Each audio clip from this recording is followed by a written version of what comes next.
Beninging in the Listen properly. in the Beninging. Yes. Pirezedaantiin Sudaan Kibbaa Saalvaa Kiir wayita faaruun alaabaa biyyattii faarfamu rakkoo fayyaa haa ta'uu sababa biraan ofii isaanii irratti osoo fincaa'anii kaameraan qabee ture. And to perform the functions of my office conscientiously, okay, and the best of my ability. Conscientiously. Conscientiously, actually. Taateewwan Qaanessaa Pirezedaantota Mudatan. Pirezedaantonnii fi namni miidiyaa hawaasummaa irratti dhageettii cimaa qaban eegumsii fi tikni cimaan kan taasifamuuf ta'us darbee garuu gochoota nama qaanessan, rifachiisanii fi nama bohaarsan yeroo raawwatan ni mul'atu. Viidiyoo kanaan akkuma seensa irratti arguuf yaaltan gochoota qaanessoo pirezedaantota mudatanii fi ija kaameraa jalaa miliquu hin dandeenye isin daawwachiisna. Toora YouTube chaaneelii kana subscribe, like, share gochuudhaan eegalaa.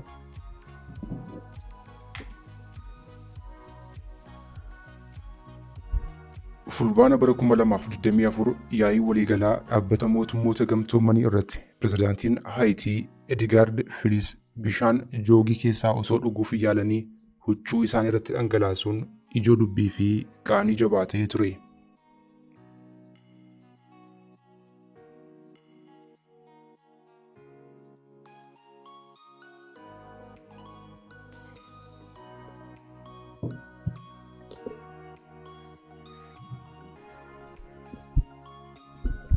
Ministeerri Afrikaa Kibbaa Paameelaa Maajoodiinaa jedhamtu jecha conscientiously haalaan pronounsii gochuu dhabuun paarlaamaa kolfaan fixxee turte.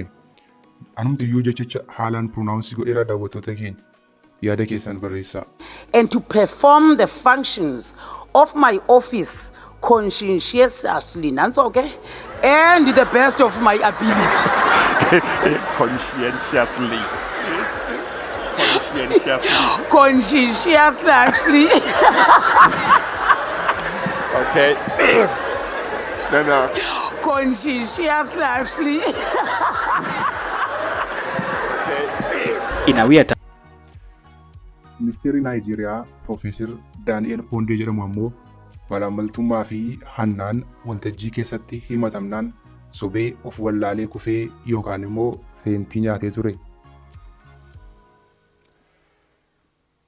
Pirezedaantiin Sudaan Kibbaa Saalvaa Kiir wayita faaruun alaabaa biyyattii faarfamu rakkoo fayyaa haa ta'uu sababa biraan ofii isaanii irratti osoo fincaa'anii kaameraan qabee ture.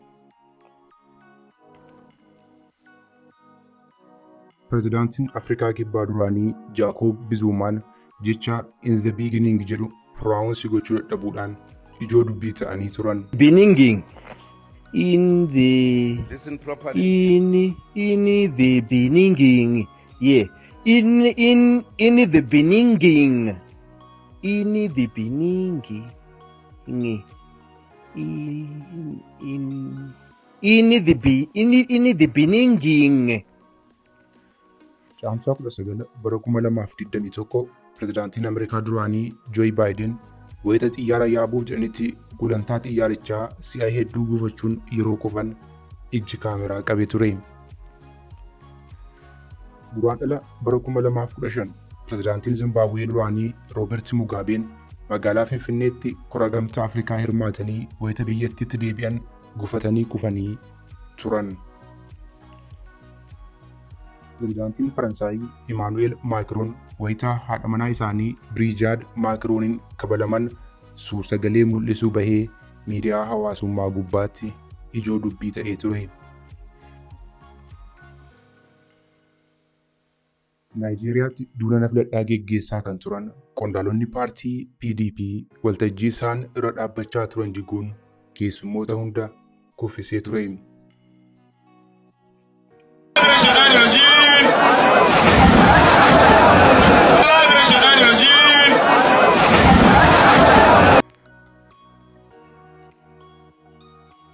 Pirezedaantiin Afrikaa Kibbaa Siriilii Raamaafoosaan yeroo weerara koronaa akkaataa itti haguuggii funyaanii yookiin maaksii godhatan agarsiisuuf jedhanii wayita uffachuun itti cibu viidiyoon bahe ammoo madda kolfaa fi qaalii isaan godhee ture.